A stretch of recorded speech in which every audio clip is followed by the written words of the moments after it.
This episode is brought to you by Whitaker Garage Doors, your one-stop shop for all things garage doors, proudly based in Peekskill, New York. Your home is a direct reflection of your personal style, and let's face it, your garage doors are the first thing people see when they pull up your driveway. Whether you're looking for the timeless charm of a classic carriage house door or the clean, sleek look of a basic wood finish, Whitaker Garage Doors offers traditional options for every taste and budget. I can personally vouch for their incredible service. When I had my own garage doors done, I was blown away by their timeliness, professionalism, and overall respect for their clients. Jonathan, Cassara, and their entire team are top-notch, and they really go the extra mile to ensure you're happy with the final result. So if you're in the market for a new garage door or need some repairs, give them a call or find them on Instagram at Whitaker_doors. Don't forget to tell them you're a friend of Dave's over at the No Snooze Podcast. Whitaker Doors. You won't regret it. Now, back to the epi. Adversity? Bring it. The struggle? I welcome it. Snooze on life? Never that.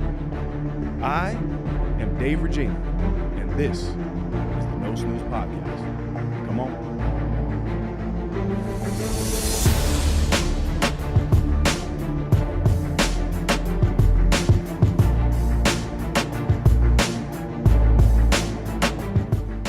Welcome back, No Snooze Podcast, episode 238. As always, I'm in the booth with my brother, Claudio the Voice Valenzuela, and I am Dave the Body Reggina. We are sharing with you guys another episode of our interview series. This time, we are featuring my episode on the Padernacht Podcast, featuring my brother, Steve Pad, who is an entrepreneur. He's a real estate guru and just a great human being to be around. I'm so happy to watch this podcast come to life for Steve. It's something that him and I and Claudio were discussing months back. So it was a real honor to be on his show. I hope you guys enjoy it with me and the podcast Poppy. How's it feel to be a guest in your own house? Well, first and foremost, man, I just want to say thank you. Thank you for bringing me on today. I love everything you're doing. Happy to see that the podcast actually came to fruition after a couple conversations that we had. Yeah, man. But I think you got a strong voice, strong influence. So I think it's the right place for you to be. So I definitely just want to say that. I appreciate that, bro. Yes, absolutely. And yeah, man, it feels great. You know, it's hard for me to take the other lens off, I guess, of like being a host. But we've been doing some podcasts now on the other side, and I'm just happy to be here, man, and to provide some value any way I can. I appreciate that, man. And I really thank you for joining today. And it's interesting that you mentioned that after a few conversations, I finally was able to get this off the ground, because taking that leap was not something that I really – so I felt like I was ready for it, but I just wasn't ready to pull the trigger on it. And then, you know, meeting you and the Ace crew a year and some change ago just kind of lit a fire. And then you connected me with Claudio and Kai Visions. It just kind of just set the stage right for the moment. So how are you dealing with your day-to-day right now? It seems like you've got a lot going on right now. You've got Ace, you've got No Snooze, you've got your day-to-day, your 9 to 5, you've got fatherhood. It seems like you're in a very happy and healthy relationship with your partner. How do you manage your day-to-day? I just get by, right? No, a lot of people, we talk about that a lot, and time is different these days, but a lot of people say that time is money, right? But let's take that a little bit further, because now I don't look at it as spending time. I can't spend time. I have to invest time, right? Because when I spend time, it's gone. But when I invest it, there's a return. So I have to be very strategic and intentional about the things that I'm doing. I have been able to, I guess, I'll say like cultivate the skill set of being able to compartmentalize. When I'm in something, I'm kind of all in. Like right now, this conversation, I'm locked in. I'm not thinking about the other things that I have to do today.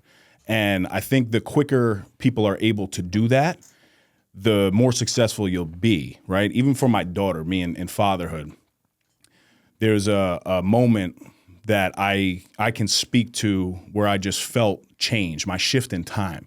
me pushing my daughter on the swing, I used to push her with one hand and I would be scrolling on my phone, sending an email on the other.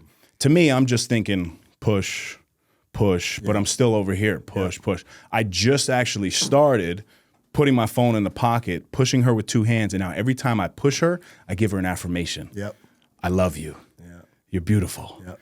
You're a queen. Yep. And I whisper it in her ear, and then I see on the other side, she's actually smiling, right? So those little shifts, when I'm able to I'm a weird dude in that sense, man. When I'm able to take those little moments and apply it to something much bigger in my life, it really has impact for me. And now that's just kind of how I move on a day-to-day basis. What kind of tools are you using? Do you me? I'm a big Google Calendar guy, and I like to color code. Yep. Kind of like if I'm in money making activities, if I'm in personal activities, if I'm in sort of entrepreneurial activities. What do you use to manage? Like if I'm saying, hey Dave, let's do something a month from now. How do you monitor that? So fortunate in business, I have a secretary that handles my calendar as well as my commissioner as well. That's on the full-time level, right? Now, she's great because I can send her things and she'll kind of plug them in as needed. But each business has its own entity. If it's something me and personal like me and you, we want to lock in for a workout or something like that, I actually just put that in my phone calendar. Gotcha. So I utilize that. When I'm at work, even though I have a secretary there, I actually do the task list. I write it down. I'm very old school with that. There's something to it for me, being able to write it down and cross it off. And then if I don't cross it off, I have to come attack it the next day. And as soon as I have all of the things crossed off, I don't save that. It gets crumpled up and thrown in the garbage. So I'm a mix of old school and new school. I'm not very techie by any means. And then everything I do is team oriented, man. I got a lot of great people behind me. Obviously with the podcast, my one-stop shop with Claudio. I got my short form with Mike Press here. Action cultivates excellence. Obviously, my partner Sean Degnan. So I really rely heavily on a team atmosphere, and I think many people do that. But you have to find a real team that's willing to lock in with you for the long haul. Yes, and that's the most challenging part, I think. Right in business, people, you can sell somebody on an idea, but it takes a lot. Like this guy behind the camera right now, Claudio, right? When we started this 5 years ago, it was very hard for him to see the vision of where it would go. And now it's only starting 5 years later to reap real benefits. You know what I'm saying? So I think it's a mix of having a good team, having the calendars, the notes, all that. It sounds like accountability is really big in your world. How do you bring your sense of accountability to the different partnerships and different ventures that you're in? I not only get things done, but I do what I say I'm going to do, right? Yeah. And also, even being in the world of personal and professional development, I just had a phone call the other day. I gave a keynote a couple weeks back, and she said, how are you so transparent? I was specifically talking about me being unfaithful in a previous relationship. Ooh. And she was like, wow, that was just amazing. And I said, that does a couple things for me, because I'll be very clear, at that time when I was being unfaithful, I wasn't walking around being like, yo, I'm this unfaithful dude. I had to put real work in. And it took me a long period of time to be able to get comfortable talking about the things that I used to screw up in. But now, by me putting that out there, I would be a fraud if now I'm going behind my girl's back and messing around, right?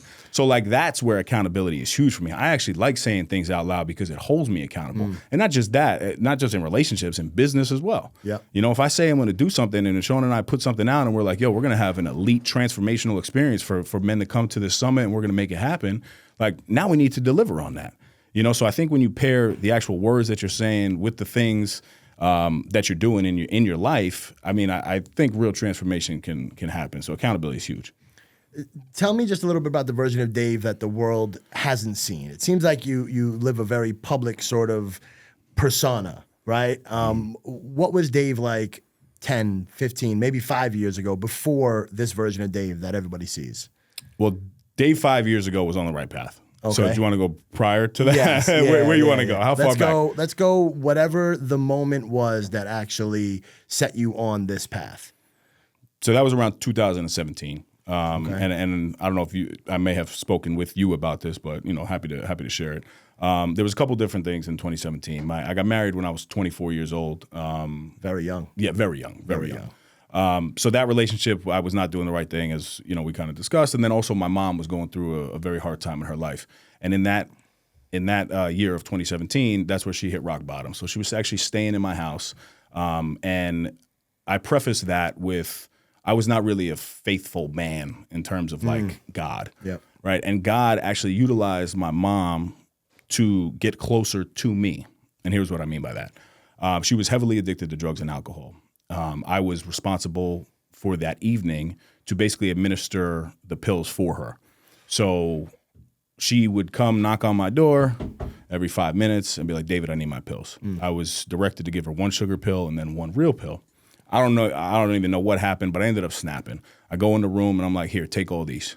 I pour the entire bottle in my hand. She starts crying and she's like, you want me to take these? I said, no, I don't want you to take them. But unless a higher power can save you, there's nothing that I could do for you. She takes one pill, Steve. One pill. She's been addicted to drugs for the 28 years of my life at that time. She takes one pill, eyes roll to the back of her head. She hits her head on the headboard. Wow. I'm like, wow, I can't believe this just happened. So I'm looking at her and I'm like, wait, she's not gone. Let her sleep. So I let her sleep. About 5 hours go by. She comes back in the room. This time the knock was different. She looks me dead in the face and she said, David, I'm ready to get sober. So at that time, we make a phone call, put her in a rehab. Was that the first time that she had gone through? Yes, yeah. Put her in the rehab and she never went back ever again. Wow. So that to me was a pivotal moment. Now, what I also did that very next day is I went into the gym and instead of playing Future, Jadakiss, A Boogie, whatever I was listening to at that time, I actually put on a podcast. And it was an Ed Milet, Tony Robbins podcast. And when these dudes were talking, something was going through me. Like I felt, I don't know if this happens to other people on the other side of this microphone, but when sometimes people speak, there's movement in the listener's body. You feel as though they're talking directly to you. Yeah, right. So they were talking about like making money and they were talking about a lot of things, but then they started talking about like faith and stuff too. And it really shook me up.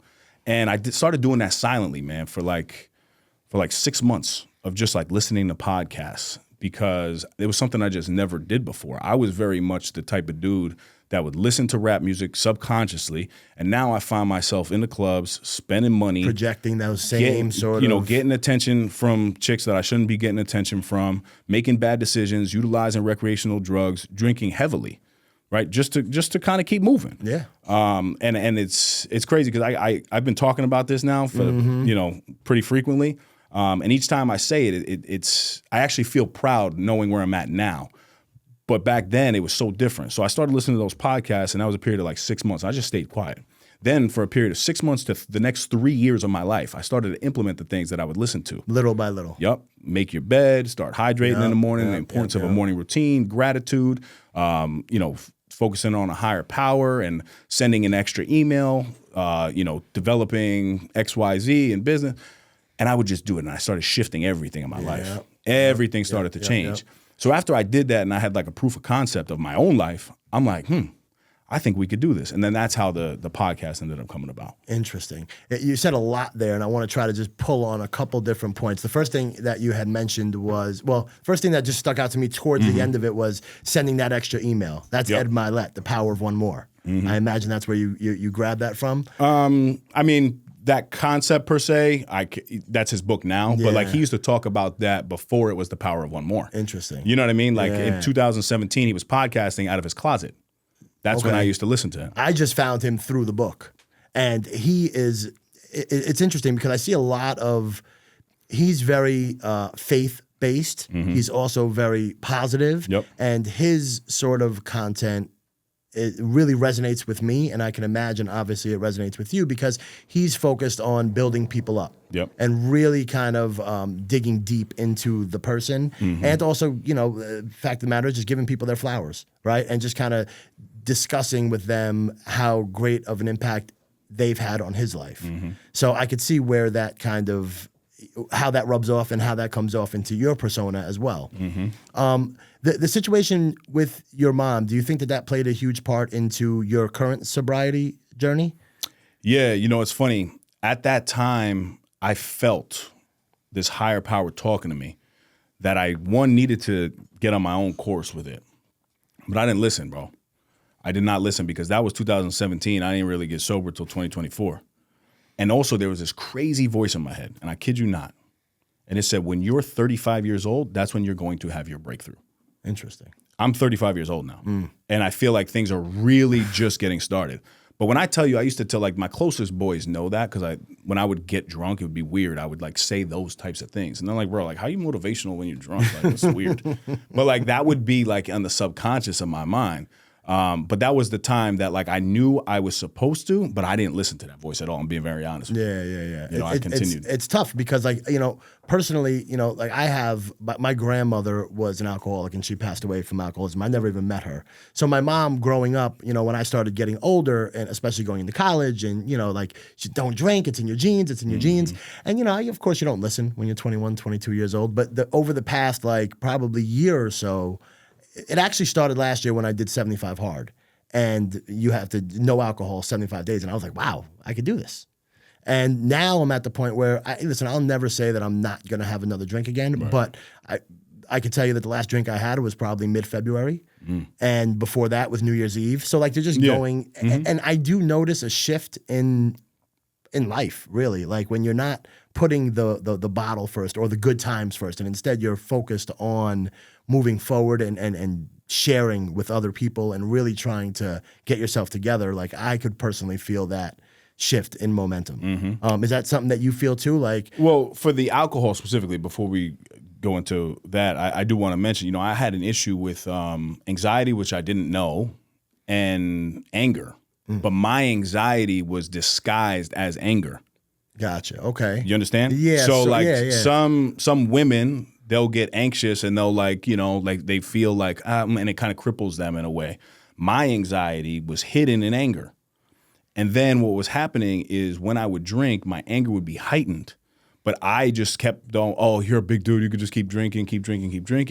And it wasn't, I'm a huge proponent of therapy. I think you know that. And for 7 years, right? So you're not talking 1 year. 7 years, I went to therapy for once a week for 7 years. Wow. Right? Like, that's more therapy. That's what I'm saying. That's more therapy. Well, that's my personality, man. Like, I used to be a someday guy. Someday I'll change. Yeah. Right? Someday is actually the most dangerous word in the English language. It's not even on the calendar. It's terrible. Yeah. Because it tricks you to think that you still have time to get things done. So you have to replace someday with today, right? You replace what we'll call vagueness with purpose and specific intention in everything you do. So that's really when I got clear on that. I was like, nah, man, like, I'm starting to drink to not feel certain things. And then when I would drink, I was able to identify these behaviors and these feelings and me turning up and thinking it was cool when it's not cool. So those were two triggers that, like, I was like, all right, now there's a real purpose for me to stop drinking, And the important thing for me, and it's interesting that you mentioned 2017 and listening to the podcast, because you're listening to you're in the gym and you're listening, or you're in your car, you're listening. I personally use my car as like a university on wheels. My dad used to say that you should use your car, again, as a university on wheels. So, like, fire. I'm literally in the car, and I never listened, of course. The student will appear, the teacher will appear when the student is ready, is literally like something that speaks to me on a daily basis, because all these things that my father had mentioned to me before he passed, they're literally coming to fruition as I'm getting older and as I'm getting more, I would say, more intentional with the way I'm acting. So the University on Wheels, I literally listen to, like, on the way out here, I'm listening to a podcast the whole way just to kind of pick up on nuances in the interview style, right? Also, just to try to learn stuff. And instead of listening to hip hop in the car, or listen, I'm just like you, Jadakiss, 50, all the Wu-Tang, there's a place and time for that. And I feel like that has really shifted my perspective on how I'm dealing with things. Another thing that has shifted my perspective, and I wanted to get your feedback on this, because I know you mentioned that you meditate as well, right? I do a form of meditation. What kind of, so meditation for me personally helps me tremendously. And it only started like in the past, like probably 4 months. And I've noticed a shift in my day to day and how I'm reacting to certain situations, and also the way my day is going. right? Like I don't allow the day to dictate what's happening to me, and I'm able to kind of take a step back. What type of meditation works for you, and how does that play an impact in your life? Yeah, so I have not always meditated, but over the past couple of years, I've played with it a little bit, and I've just really started to get very intentional about the meditation. So I probably do right now between 15 to 20 minutes a day, and I actually do it in the sauna. So same for me, bro. It's tough. It's tough because it's very hot in there. But meditation for me really just is about shifting the perspective, right? And what I mean by that is a couple different things. Like I don't wish things were like easier anymore. I wish that I was better, right? I don't wish for fewer problems anymore. I wish for the skill set to get through the problems. Yeah. And these are all things that like through meditation, when that little music or that bell is kind of ticking, those are the thoughts that have creeped in. And now I'm also noticing that I'm tying the meditation to the Bible, right? The Bible is very specific about meditating on his word, right? So like when you hear that little thought in your head, now instead of just hearing that thought, like you actually have to take action on it. And now I'm a proof of concept guy. You know what I mean? Like if I'm doing something, I need to see results at some point. And there's just been too many things in my life that I've meditated on that now have come to fruition, i.e. the podcast years ago, i.e. ACE, i.e. me as a father, i.e. me as a public speaker. Everything that I'm doing, it's already done because I'm seeing it before it happens.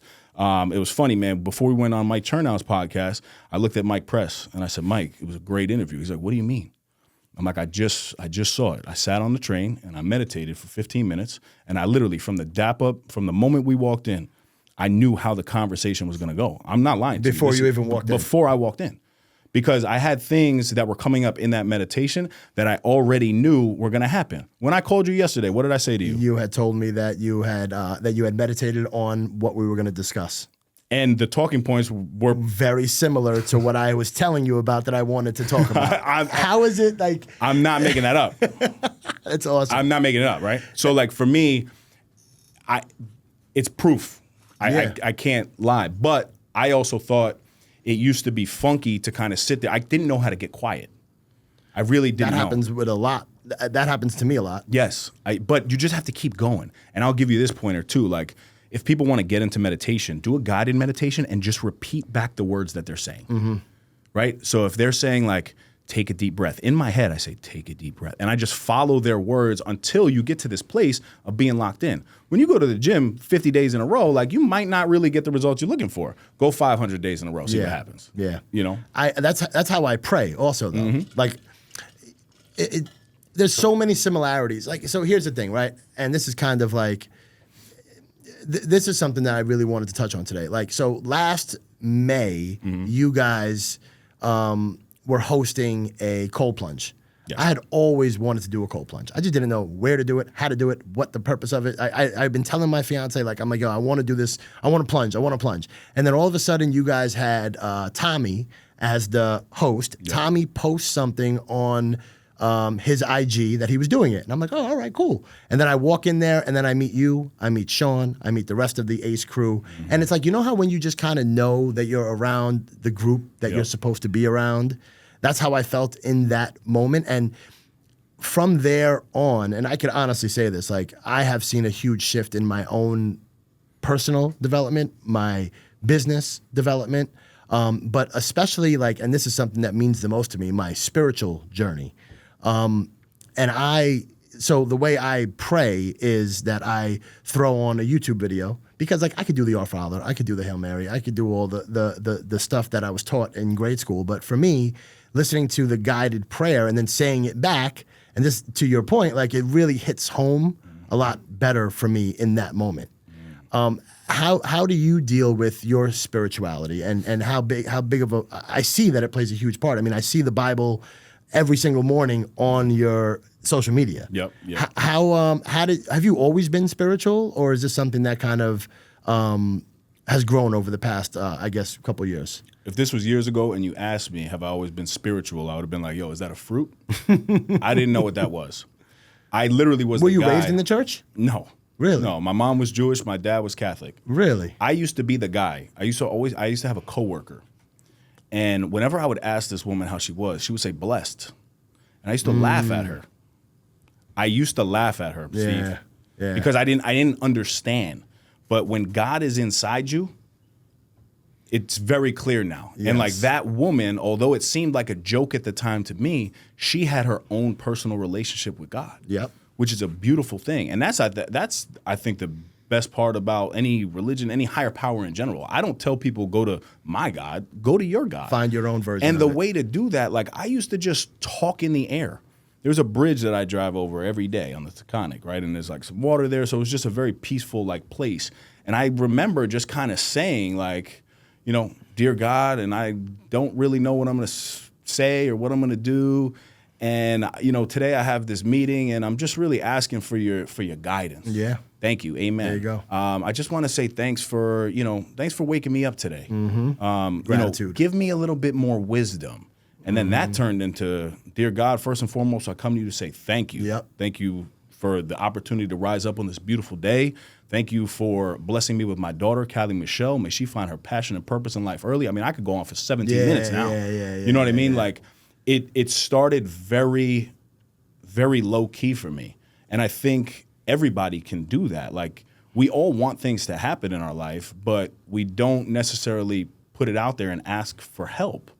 Why wouldn't you put something out into the man, this is my belief, right? Into the guy who created the whole world in 7 days. And it was 6 days because on the seventh one, he took a chill pill. Were you, so you said you were not raised in the church. Were you baptized? I was baptized and bar mitzvahed, my brother. Really? I don't know how many people have done that. And, My brother actually. Oh, really? Yeah. No. I'm saying from birth. So I was baptized. Yes. Really? Yes. My brother Michael. So my father was Jewish. My mother was Catholic. Okay. So and there's 3 boys. So in the Jewish faith, the oldest son has to say a prayer when the father passes. So my brother Michael was raised in baptized, confirmation, the whole 9 yards, but he also had a bar mitzvah. Oh, wow. Yeah. All right, good. Yeah. I didn't follow either of them.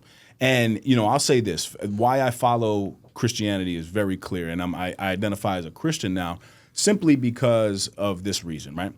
If, to me, being a father is hard and being in a relationship is hard, you want me to go talk to a man behind a curtain and basically, you know, ask for his forgiveness or ask like his advice on something that he's never been able to be with. He's never been able to be with a woman. He's never had a child. Why is it when I can go into a Christian church, you know, you can talk to I can talk to somebody who has an entire family and understands everything that that's going on. So for me, you know, that makes sense. So I went to I started in public school. Then I went to, my mom took me out in like 5th grade because public school was getting bad in the Bronx. Then I went to Catholic school until junior high, and then they put me into a Catholic high school. It wasn't your traditional Catholic high school. It was run by the Jesuits. And the Jesuits are an order of priesthood that teach you to kind of think outside the lines and not to necessarily follow the path that the church kind of tells you. And that was super impactful for me because it allowed me the freedom to find my own way to God. Now, of course, listen, I graduated, I was 18 years old. I never really went back. You know, once I was done with people telling me I had to go to church, I stopped going. Yep. But now that I'm 43 years old and you start looking for, and you start hitting these roadblocks in life where it's like, what do I do? And you can't necessarily ask other humans. It's so comforting to be able to ask somebody above and trust your gut with whatever he ends up putting inside of your spirit. Do you feel that you have the spirit inside of you and that God speaks through you, sort of, or your actions? Yeah. So it actually goes a little bit deeper because I don't really follow my gut instinct anymore. I really do follow my heart. Really? Because I do feel that God is inside guiding that on a much different and deeper level. It's hard to identify, though, because there's so many thoughts that happen throughout the day. You know what I mean? Just on a base level from science, we have 60,000 thoughts every single day. 80% of those thoughts are negative, subconscious and conscious. So I have to do everything in my power to not only be positive, but also be faithful, right? And sit, and meditation is huge because that's where I think you can really tap into my heart. I do this exercise with my high-level coaching clients where first thing in the morning I have them put their hand on their heart to count the heartbeat. You know how many of them tell me that they can't count it? Because they can't feel it. Really?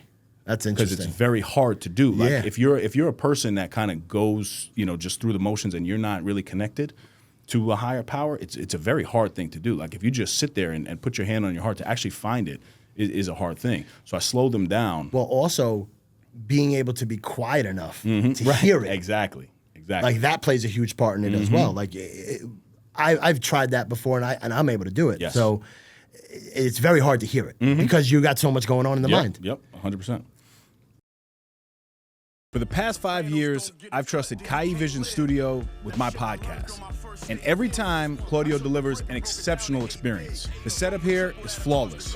Professional lighting, crystal clear audio, and a custom set that makes every episode look elite. As someone who speaks on leadership, I know how important it is to show up with clarity and confidence. This studio allows me to do just that. The quality here isn't just about the equipment, it's about the environment. Claudio has created a space where I can focus on my message, knowing the production will be sharp, engaging, and professional. In a world flooded with content, standing out matters. And having a studio like this gives me the edge to produce videos and podcasts that truly connect with my audience. If you're serious about creating high-quality content, I can't recommend Kai Visions enough. Claudio makes you feel at home, yet delivers at the highest level. 5 years in, I'm not going anywhere else.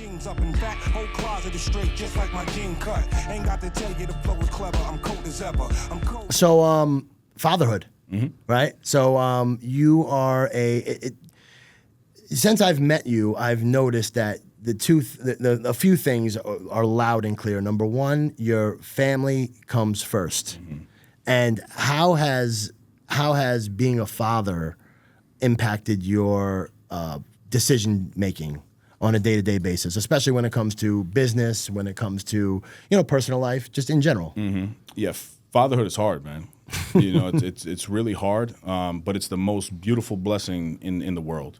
And it could be the same for anybody who has just even a relationship or a pet, whatever they find. But for me, like that transition to fatherhood was huge, man, because it really forces you to slow down, try to be in the moment. You know what I mean? Like for a long time, I feel like I was a starter, but I wasn't a finisher.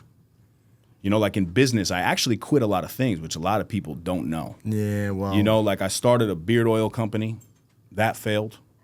I started a hat company, that failed. So now as a father, my focus is being a finisher. Yeah. Don't just start the journey. You could have one good year. You could have two. Right now, for me, I'm still a rookie. I'm 5 years in. Yeah. My goal as a father is to be a finisher, to be the most influential man in that girl's life and my future children, because it's the most important thing to me. Yeah. Right. So that to me is the biggest correlation with business. Is like I was a failure because I just started things. Yeah. I would just say, I got an idea, I got a concept. Let me start. Fatherhood ain't that way. I literally have cut somebody off in my life, a close person to me, because he is a father and he is not around for his child. I can't relate to that. Tells a lot about somebody's character. I personally, where I'm at, there's no place for a man like that in my life. Now, if there's like a crazy situation and like the courts may be mandated, whatever, you know what I'm saying? But if you make a strategic move to abandon your children, Dave Reggina can't be in your life. Yeah. I agree 1,000%. I always look at it where people who are, and again, I'm not going to judge anybody for whatever activities they do with their children, but like for me, like I need to know that you actually are there for your kids. If not, it just changes the dynamic of our relationship, because that just tells a lot about your character. 100%. Right? And it's the same thing like with liars, right? Like I cannot be around a liar because you're literally every single thing that they say, you're sitting there questioning like, wait, is that accurate? Is that not accurate? So I could feel that. And where do you see the biggest impact on your daughter? Like in terms of like you being there, like do you meditate on fatherhood and like because I mean, listen, you're able to see conversations on podcasts. Where do you meditate and where do you see your impact on your daughter? I don't know if I meditate on fatherhood. I kind of just, I guess that's a term for it, right? But like, I'll give you an example that just happened. So my daughter just got Star of the Week. Okay. When I tell you, yo, that's what I'm saying. Like, Congratulations, Steve, I almost opened the podcast with like, yo, I'm a ball of excitement right now because my daughter is star of the week.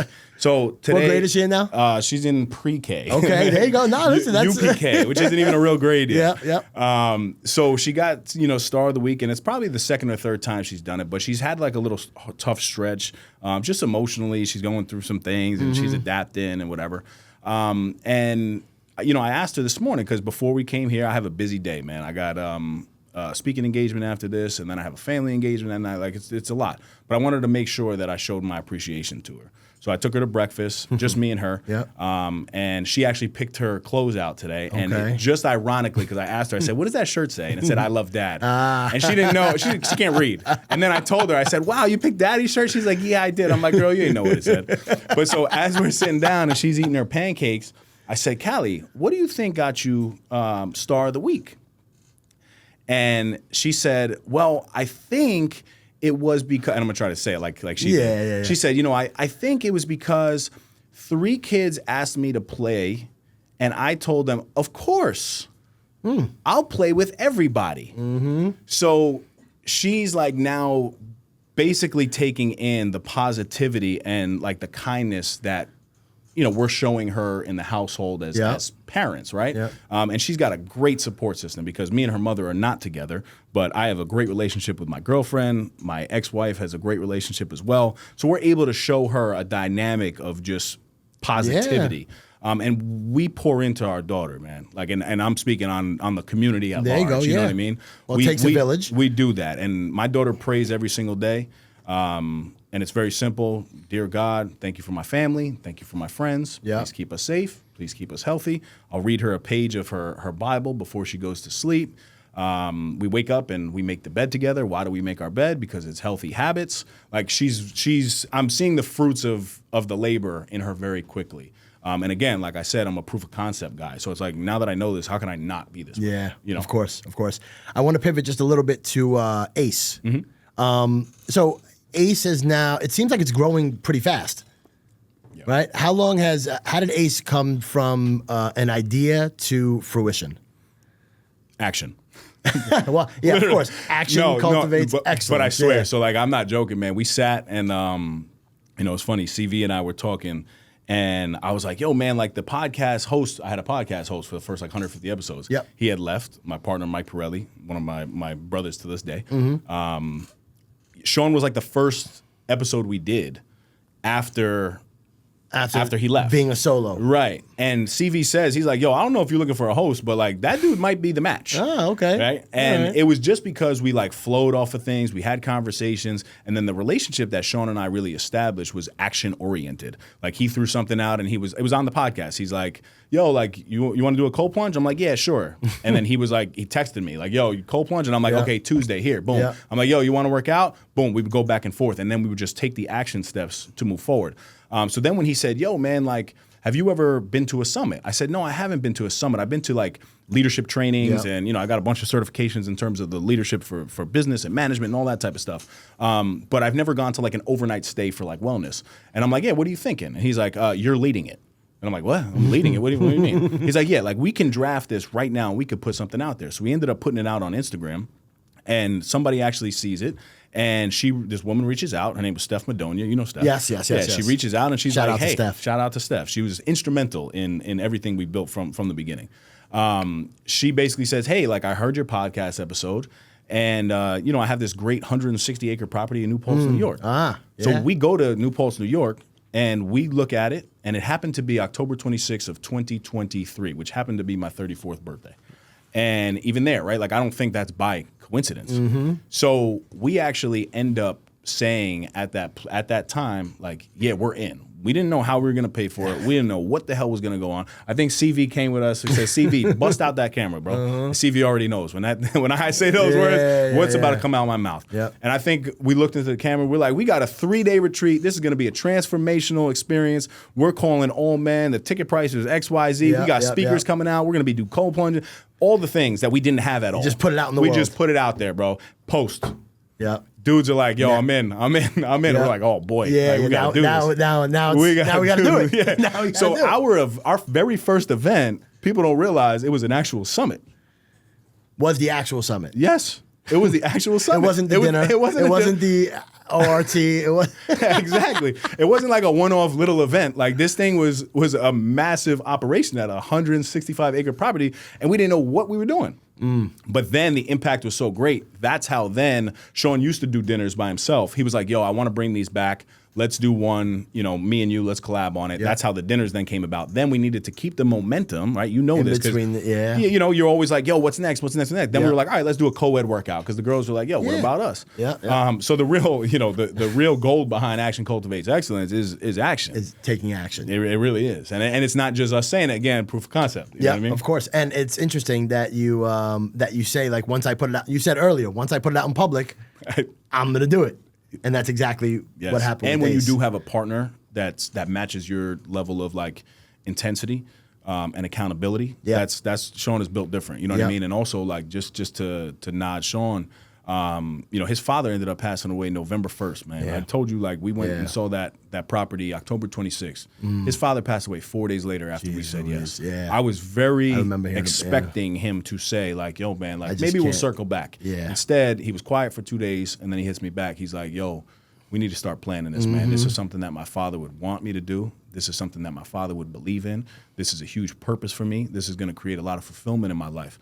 I said, I can't say no now. Yeah, of course. And we got him guiding us now every step of the way. Yep. And where do you see Ace going from here? I mean, every time I go to an event or something, just bigger and bigger and bigger. Yeah. And now you guys are already planning Summit that's coming up. Yep. Summit 3. Yep. Summit 3 in October. Yep. Yeah. So where do you see it moving forward? I mean, the shortest answer is to the moon. Yeah. And I mean that at the bottom of my heart. Impacting millions and millions of lives.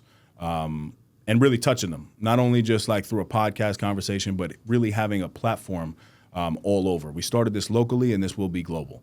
And I feel that in my soul. I think anybody who talks to Sean or anybody like a Nick Menente, a Joe K, the guys who really saw it at its core, like they would say the same thing. If you come to one of these events and you actually dive into the vulnerability piece, because that's what it is, right? We bridge the gap between masculinity and vulnerability. Which is not an easy not an easy bridge to gap. That's a non-existent gap. Yes, exactly. I'd never even heard it until you guys. Well, I believe like we branded that. But it was because we both happened to put that work in on the vulnerability side of things prior to starting Ace, obviously. I just told you about a lot of things that were going on in my life. Of course. Whereas we both kind of just like take it on the chin, man, this is who I was, this is what I did. But moments in your life don't define you, right? But the decisions that you make moving forward do. Yes. So although you made a mistake, like that's fine, and we both made a lot of mistakes. And you continue to make mistakes, and that's okay. But as long as you're on the path of growth, that's really what we're about. And tying that gap, between the masculinity and vulnerability is huge because just dudes in general don't like talking about their feelings. No. But when I tell you, if you get dudes in a room that all look the same, they're cut from the same cloth, and you start talking about those problems, and not just talking about the problems, talking about the action steps that are going to get you out of the problems from a dude that already been through what you've been through. Yes. That's the gold of Ace. Yep. Right? We take dudes and we meet them exactly where they are. They're not just coming to us and we're like, oh, yo, man, you're too messed up for us. We're like, we want you. As long as you want to grow, we want you part of Ace. Now, if you're somebody that's like, yo, I don't really want to grow in my life, Ace is not for you, right? We are for every individual and every man that wants to get better in their lives, both personally and professionally. Yep. I think the combination of the summits, the dinners, and the outdoor workouts really tie everything together really well. And as a member of Ace, I could tell you the benefits that it's had on me. And I think obviously I did already earlier, but just shout out to the both of you guys, man. And obviously the core group, you know what I mean? Like it's really refreshing because listen, I think you and I are very similar, right? Like we grow up and we're in the nightclubs, we're doing all the things that we kind of think that like your 20 and 30-year-old selves are supposed to be doing. And then you get to a point where it's like, I got to grow the fuck up. And I really got to figure it out. And you don't know where to go, and you don't know what to do. And you're also, as you said, like, it's really hard to be vulnerable. But opening those doors and walking into that dinner and that summit. I mean, listen, I've never been to a summit before either. But those 3 days were I thought you were fucking gonna tap amazing. out. I thought, listen, You almost did. I almost did. And you had a great excuse to tap out. Yes. I think it was your brother-in-law got Yes. sick, Yes. couldn't come, Yep. and I think you were already on the fence, and he was your Yeah. go-to, and then he tapped out, Yep. and then you ended up coming. And Yeah. I think it was a great move. Well, I'm very similar to you, where like if I say I'm going to do something, I'm going to do it. I'm gonna be honest. If you didn't show up, I don't think you could have ever showed your face around. I there wouldn't again. have. I wouldn't have. I wouldn't have wanted to. Like that's the thing, right? Like, and I think it's just different for people that are from like, and I see a lot of similarities in the both of us. Like when you have those sort of core values about yourself, you got to be a man of your word. Right. And my father always taught me, like, listen, your reputation shows up before you do in a room. So if you have a reputation for being somebody who's kind of flaky, somebody who's kind of like on the fence about certain things, yeah, I'll do this, and maybe I'll do this, then that's going to show up way before you. So when you are looking to connect with people and you're looking to grow with people, it makes it very difficult to build those relationships when you don't have those core values. Yep. Just kind of speaking of core values, I like to talk a lot about legacy. What type of impact do you want to have on, I'm going to use a very broad population, the world, and what do you want people to say about you when you're gone? That I was real. That I did not change on the come up. You know, like I'm not joking with you, Steve, that I do feel very strongly that, you know, we will be impacting millions of lives. But I want the people who I grew up with to have the same respect for me as the person who meets me at the end of the journey. Yep. Right. And I think that's built through kindness, through respect. Yeah. Right. Respect is huge. Yes. And I think for a long time I didn't really respect people because I only cared about myself. I used to try to just portray perfection all the time. But through my work in therapy, I've realized that I was so imperfect. And it's not about impressing people anymore. It's about impacting them. I could show you a DM that I got this morning at 9:40 a.m. from this woman that I've never met before. I had put up a post talking about having faith over facts and the situation with the doctors telling me that I was going to be sick, whatever. Yep. She said, David, this hit home for me so much. This is actually what saved my child's life. Wow. And it's not me, right? The fact that she's already gone through that. Yep. So I hit her back and I'm like, you're an inspiration to me. Like I just got Crohn's disease. Like you're talking about some really serious, deep stuff. I love connecting with people, right? And I want people to feel that I'm available to them, right? Sometimes people look at me and they get intimidated. Well, that's on them. Yeah. Because anybody who has a conversation with me and really does truly get to know me, I'll hear you out. I mean, we might go our separate ways, but like we're going to sit down and we're going to talk and we're going to have a conversation. So it would be along those lines, man. I really want people to feel respected by me. I don't really care about the legacy I leave. I really care about how I made people feel along the way, if that makes sense. And I want to make my daughter proud. You know, that's also a major thing for me. And that's a huge accountability piece. Like, how can I be putting things out here? And then on the back end, like, you know, my girl, my daughter are looking at me like, yo, he's a fraud. Like, you can't, how would I be able to look in the mirror, man? Yeah. I noticed that, it's interesting you mentioned that, because I noticed that once I started the podcast and once I started really doing more and more content, it's like, you got to make sure, like, first of all, what you're saying is who you really are, number one, because the people who are closest to you know, right? And number two, like, just, again, like, just really being your authentic self when the cameras are rolling and making sure that what you're doing is matching what you're saying. It's hard. It's not easy. You know what I'm saying? Like, yeah, I know. It doesn't matter what level of influence you have. I was just talking to my therapist last week, and I said this just, I think, on Vinny's podcast. My therapist said to me, influence brings insecurities. Okay. And I'm like, okay, let's talk about it. Right? Like, I'm curious too. And he's like, yo, like you're constantly just pouring into people all the time, right? Like you really do lead a life of service, and not just with the podcast, not with Ace, like even my full-time job, like my most fulfilling piece of my full-time job is actually receiving an application for a program, right, in local government, and then seeing the price, and then seeing that the family can't pay for it, me crossing out the price of $150 and putting $8. You know what I'm saying? So like I'm really living this life of service, right? And this is a chosen life because, you know, public service, you choose to do that. But when you're doing that, you really have nobody else pouring into you the way that like you're showing up for everybody else. The only person that really does that for me is my girl, obviously. Yeah. But there's only so much that she can do. Of course. So when my focus is just serve, like influence, impact, and blah, blah, blah, everything I say, I'm constantly filling up people. Right. It's hard to get your own, you know, your own security up. So that's where that saying comes from. And it made a lot of sense to me because it's something that like, although, yes, I do have a level of influence and I believe that like, you know, I'm stepping into my purpose, you know, and I really do feel that. I don't want it to seem by any means that it's like, oh, he figured it out, because I don't. We're all a work in progress. Oh, and it's not just about like progress, right? It's about like just direction, like, you know, going in that direction. You could stop for a minute. It's okay. But you don't want to go back. You want to keep going forward in that direction. You know? Yep. And you're allowed to, I feel like you're allowed to, I believe you're allowed to you're allowed to stumble, I guess. I don't want to say take a step back, but you're allowed to stumble, you know, as long as you get up and you keep going. And you know, like, how do you know where you're going? How do you know how to move forward in your daily basis if you don't know where you're going?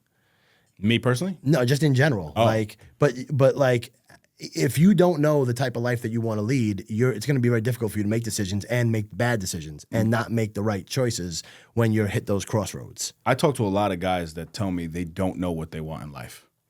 Yeah. And I give them a formula for that. Tell me a little bit about the formula. Okay. If you want a certain life and you have no idea how to get there, I ask you one question. What is the life you don't want? Okay. All right. Explain it to me in detail, because somebody, and there's science behind that, right? Like I'm tapping into your negative thoughts, because you're a negative person, not you, but the person that we're talking about. Yeah. It's very hard for you to see the light, but it's very easy for you to see the dark. So talk to me about the dark. Yeah. So like, tell me exactly. If somebody says, I don't want to be an alcoholic.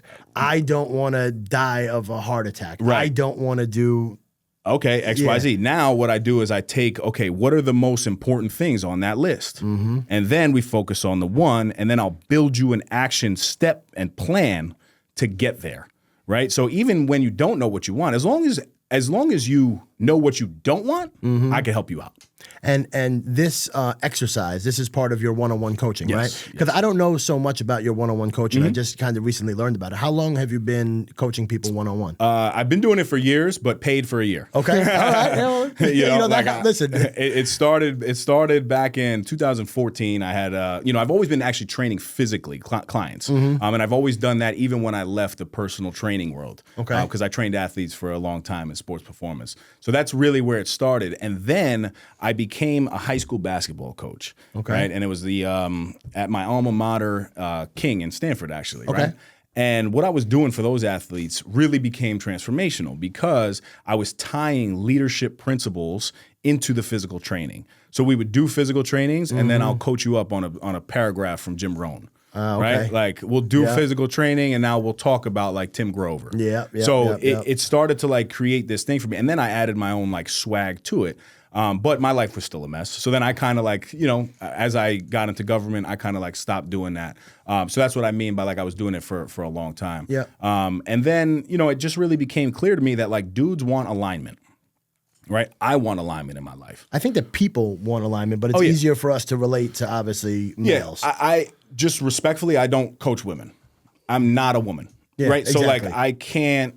It's not that I can't build a humongous business, because, I think that if I were to put myself out there and be like, like I'm coaching women too, like even on a business level, there's certain principles for sure. But like my coaching program just goes a little bit deeper depending on the service that they want. Some guys come to me and they only want to work on building their faith. Some guys only want to focus on building the fitness. Yep. Some guys want to build up their family, and some guys want to build up their finances. Yep. Notice everything is an F. So, right? So I'm very wordy with that type of stuff, as you know. So, that's really where I just try to create alignment for them because it's something that I've been able to do, right? Like if I can't coach people on things that I haven't done. Yeah. But like if you failed at a business and you want to build a business, like I've done that. Yeah. Right. You want to. I haven't been extremely overweight, but I've been extremely underweight and had to put on 40 pounds. So that journey, I can talk you through it. Right. Yep. I've had $0 and I have accounts currently that have 6 figures in it. Yep. Right. And that's not like me bragging. It's principle. Yeah. Right. It's facts. Yep. It's proof of concept. 100%. Proof of concept. That should be the name of the episode. Proof of concept with Dave Reggina. All right. So now you don't even have any work to do on the back end with ChatGPT. There we go. So I've just found this like little place of trying to help guys with the things that I needed the most help in, and I needed Ace, man, and Sean needed Ace. If I had that, I wouldn't have. I think I would have been way richer, way more clear with my intention from the beginning. But I think I was used, right? And this is me just tying it back to a higher power. I think I was used for this reason, and I went through the things that I went through to get to where I'm going to go. Yep. And coaching. So how many do you limit? Because I mean, look, dude, we talked about time management early on, but like, do you limit yourself on the amount of clients that you take at a certain time? Yes. A sweet spot is a 5 to 10. Gotcha. That's it. And what does coaching entail? Like you have one-on-ones? Yes, it's a one-on-one phone call every week with a built-in customized plan, depending on the need that you want. And I do something with all of my clients as soon as they get onboarded. Catch that, Steve. Yep. You caught that? Yep. Yeah. It's a crystal ball. Yep. That's what I just threw to you. Gotcha. And I asked the guys, what would your crystal ball of life look like? And then it gets them thinking, because one, I could see very quickly, can I even onboard this person? Because if they don't have the drive and the intention to want to get better, I'm not going to coach you, because I'm not here to put belief in you. Yeah, right? you got to be coachable. You have to believe that you have the potential. Now, if you have potential, I'll take your potential, I'll transform it into personal excellence, right? So with that crystal ball that I just gave you, if you're able to give me 4 or 5 things that you want in your life, I'll be able to then dissect it and see what I can do for you and what I can't do for you. I have guys that have given me that crystal ball and say, I want $55,000 in 6 months. I'm like, with the structure of your life right now, like, I don't think we can do that. But saving your marriage, we could do that. And that's where it's like it's on an as needed basis, right? Like, of course, dudes basically give me their problems, and now I can tell you what I can really help you with or not help you with. So you're meeting them where they are. I meet them exactly where they are, so that's where it starts. And then from there, it's a phone call every week, which we spend about an hour, and then I give actionable steps. Yep. Like my clients, they range in price. We don't need to talk about price. That's fine. You know what I mean? But depending on the level of service that they need, they leave with actionable steps to move forward. X, Y, and Z. Yes. Tommy, write this down right now. This is what you need to do for this week. Yep. And then I have guys that are just like more like conversational, like therapy. Yeah. Right? And that's because they want it that way. Yeah. I have to also lean into the strength of the male that I'm working with. And that's something that I've noticed. And their personality. You cannot just give an XYZ to everybody. Nope. And that's why we do those phone calls. But some guys, I'll give them A to Z, and they won't do shit because they don't like being told exactly what to do. They like the creativity to just hear a perspective. This is kind of where I would go with it. Circle back with me next week. Let me know. Yep. I have guys that have built thousands. They receive between $5,000 and $9,000 a month on their side hustles. Yep. Proof of concept. Yeah. Right? And it's not really because of what I'm doing per se, but I'm giving them another voice, and they respect me enough to believe in the things that I'm actually saying and how I'm going to get them there.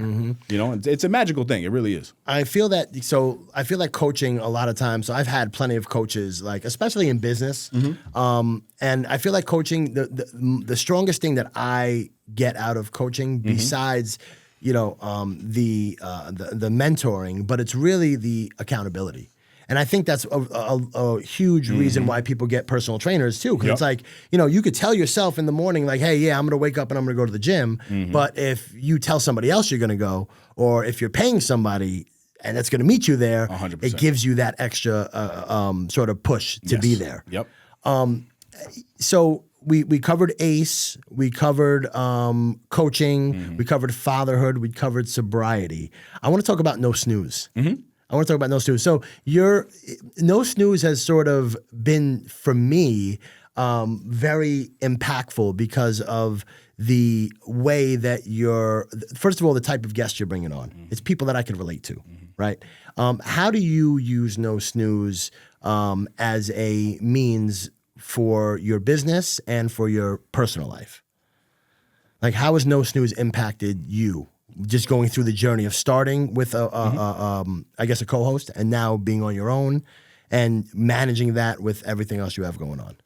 Without no snooze, there is nothing. And anytime I talk about no snooze, I talk about my good brother behind the camera, Audio the Voice Valenzuela. Because he knows from day one when that mother effer over there told me no 4 or 5 times. Told you no. To start the podcast with me. Because I said, yo, I need somebody to record the audio visual.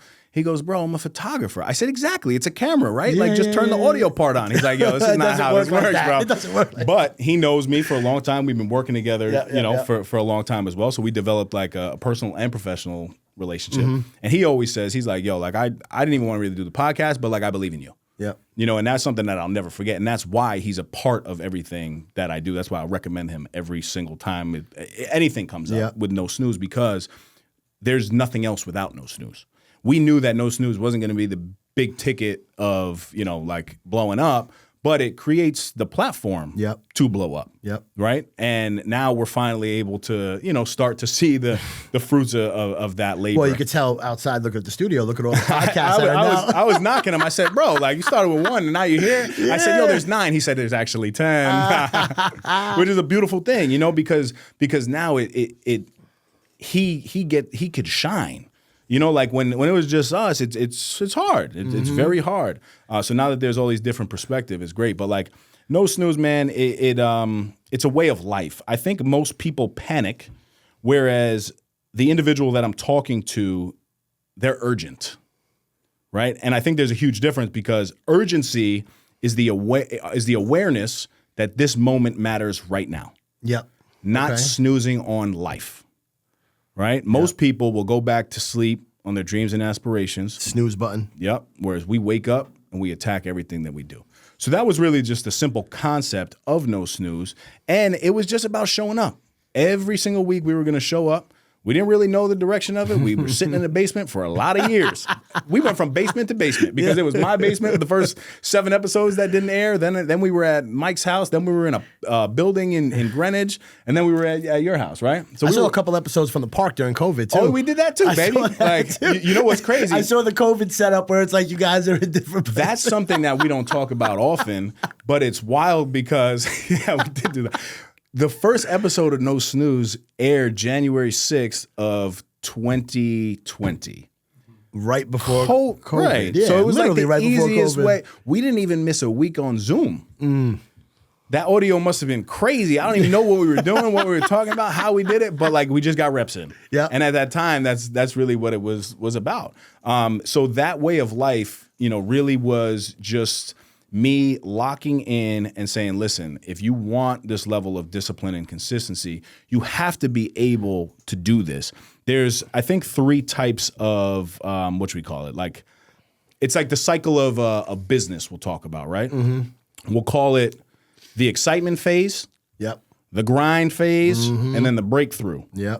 Most people quit in the grind. Yes. What you're doing right now is exciting, because you're in the first 50 episodes of your podcast. It's very like fulfilling and exciting. Now, when you go through that grind phase, as you know in real estate, and hope you're in your breakthrough phase now with real estate, so you're good. But that grind phase is hard, man. It's really, really, really, really hard. And that's where most people tap out. And I just said, we just don't tap out.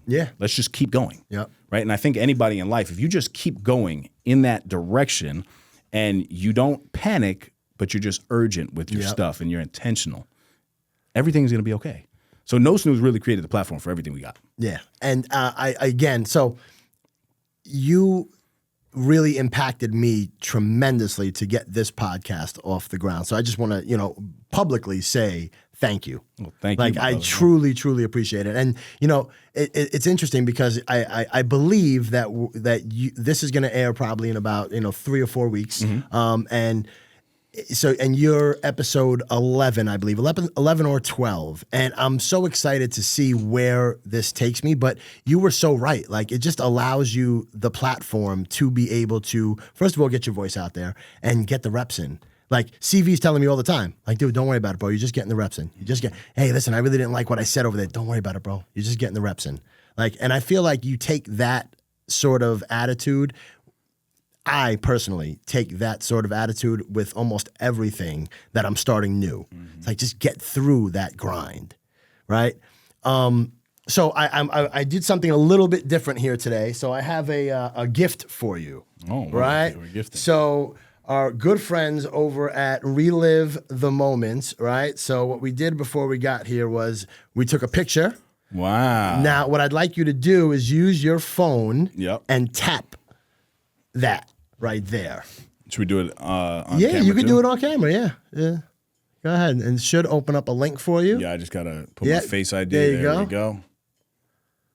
There you go. Tap that right there. That's their motto. Tap that. I got a crack screen. And what that does, so now take a peek at that right there. That is essentially a live page for us to be able to put everything. I'm going to put the podcast episode up there.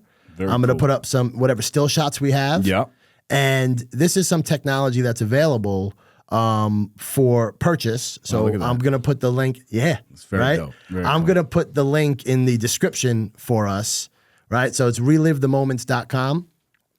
And that right there is something that is perfect for weddings, perfect for moments. Again, it's Relive the Moments. Wow, so that is dope. My gift to you. Very dope. That is me giving you your flowers. Hey, you know what I mean? I'm happy you didn't actually come with flowers, but thank you. Thank you, man. There are some other podcasts out there that do stuff like that, but I figured we'd keep it very masculine. No, you know man, what I mean? Listen, I appreciate you, Steve, man. What you're doing is great. I believe in you. Everything that you're doing. That. If you put your name on something, it holds some weight in my life for sure. I appreciate that. So I would encourage anybody to lock in with you, to stay connected to you. You're a very genuine dude. Appreciate that, man. Definitely cut from the same cloth, and that's very evident. And I like to surround myself with individuals like that. So if there's anything I could ever do for you to help you out, and hopefully, you take that advice with the podcasting and you pour into somebody else. I just had a very gratifying conversation with somebody who's a University of Michigan student. Okay. And she was starting a podcast, and she's basically like, hey, talk to me about, what I should do. And I said, listen, at a base level, I tell everybody this. Plan out your first 10 to 20 episodes. Yep. Like, you have to do that. Yep. Right? So anybody, I do think that podcasting can be for anybody who has an intention of really putting themselves out there. Yep. Right? My boy Rashad Bilal from Earn Your Leisure. Yep. Him and I go back and forth on this. He's like, bro, no, it's not. Stop telling people to put it out there. Only put it out there if you have value to provide. And we do I do agree with him for sure. But I'm putting the positive spin on it, where as long as you have you have a business, dude. So it makes sense to get your reps in, to put the content out that you're putting out, to build the connections. Podcasting is connections. Yeah. And also you come pay for a space. You now create a relationship with somebody else. Now that person collaborates with you because it basically podcasting becomes a commercial for the individual that you're interviewing at no cost to them because you're taking the cost on. Yep. So it's a win-win situation all around. So I do think more people need to be getting involved in podcasting. I agree. And so you gave me some of the best advice, which was plan out your first 10 episodes. What other one piece of advice would you give to somebody who wanted to get a podcast started today? From the day you record, be strategic. So that shirt that you're wearing, shout out my boy James McLeod, that vitiligo guy, because everything is a business. Yep. So is that the shirt that you're wearing right now? Yes, positivity over negativity. Okay. Who's what? That's the name of the brand, Positivity over No, so it's that vitiligo guy. right? And he has vitiligo, which is a skin condition. Oh, okay. He's a great friend of mine. Gotcha. But my point in saying that is I was very strategic. Well, I wanted to shout him out. That's why. Yeah, absolutely. Yeah, I wanted to shout him out. You know James, no? Yes, I believe so. Now that you mention it, yes. Yeah. DJ, right? He's also a DJ? He does it all, baby. Yeah, he's a global force to be reckoned with. But I use that as an example because me and Mike were talking the other day, and he was like, yo, you always have some brand on that you're associated with. And I said, very strategic, my brother, very strategic.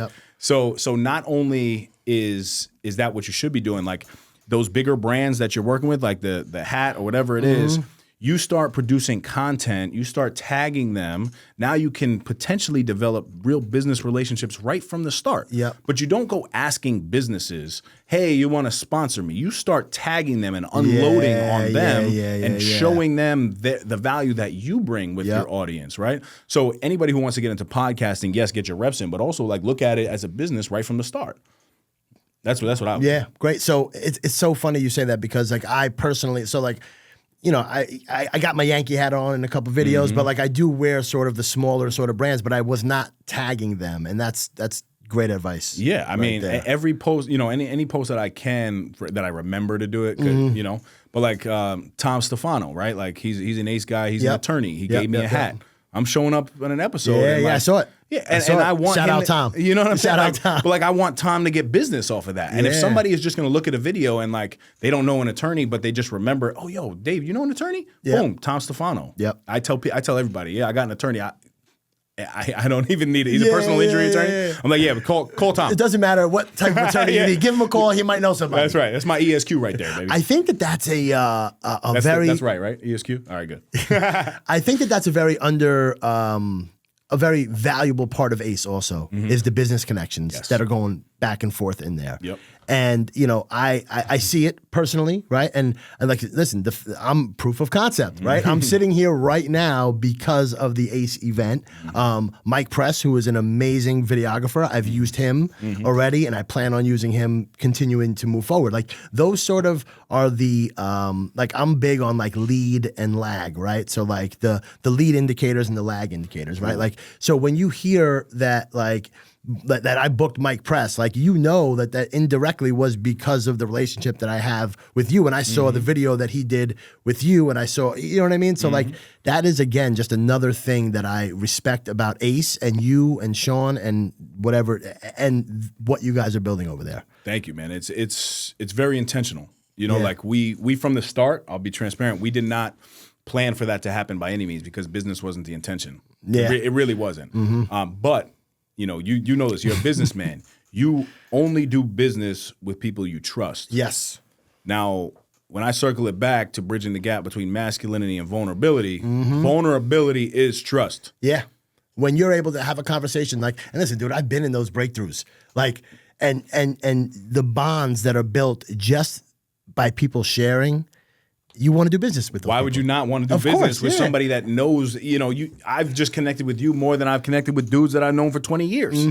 You know, because we're talking about the hard things that are going on in life and how we're getting through them. So that's really, you know, what ACE is all about on the business end. And we've got some cool things in the works, man, with some investors coming in and really wanting to capitalize on the things that you've been actually saying right from day one with like BNI and all that type of stuff. You know what I mean?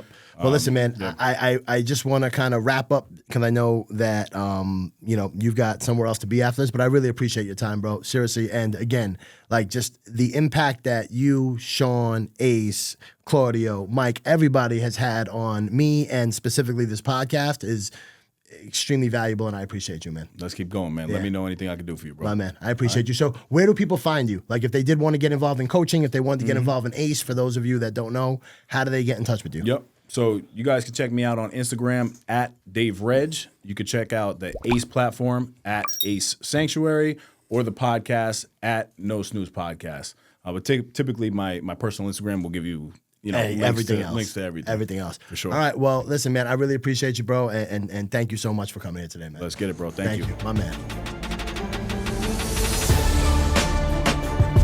Thank you guys for tuning in. That's another epi in the books. You can follow us on Instagram at No Snooze Podcast and leave us a 5-star review wherever you listen to us. Subscribe to our YouTube channel, No Snooze. Shop the latest merch at nosnoozeshop.com. Come on.